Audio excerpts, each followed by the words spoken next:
এই যে বড়শি শিকারী দুইজন, আর এই যে হচ্ছে মাছ, টাকি মাছ, শিং মাছ, আর এই যে হচ্ছে মাছ ধরার জায়গা, ঝিল। এই ঝিল থেকেই হচ্ছে মাছ শিকার করা হয়। এখানে প্রচুর পরিমাণ মাছ আছে। এই মাছগুলো আসছে কোন জায়গা থেকে? কোন বিল থেকে আসছে? ডাউকি বিল থেকে আসছে। হ্যাঁ, আচ্ছা, এখানে যে বড় বড় তোমার এই যে পুকুরের মাছ যেগুলো আছে, এই যে ঘাস কাপ, তারপরে তেলাপিয়া, রুই মাছ, এগুলো আসছে কোন জায়গা থেকে? কোচ্চগড় এটা কোন জায়গায়? বিলের মাঝখানে। তো ওইখানে কোচ্চগড়, এই মাছ হয়তো সুন্দর সুন্দর মাছ কোন জায়গা থেকে আসছে। এইখানে নাকি অনেক বড় একটা মাছ আছে এই যে এই জায়গার মধ্যে, ওই যে ঘাস কাপ না কি, অনেক বড় একটা মাছ আছে।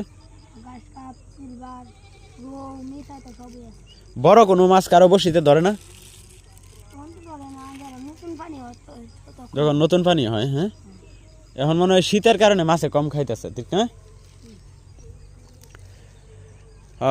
প্রিয় দর্শক, দেখেন এই যে কত সুন্দর সবজি। এই যে সবজি এবং মাছ কিন্তু একসাথেই, যেখানে মাছ সেইখানেই সবজি। আবার পাখি, এই যে অনেকগুলো পাখিও আছে। সব মিলে একটা মনোমুগ্ধকর পরিবেশ।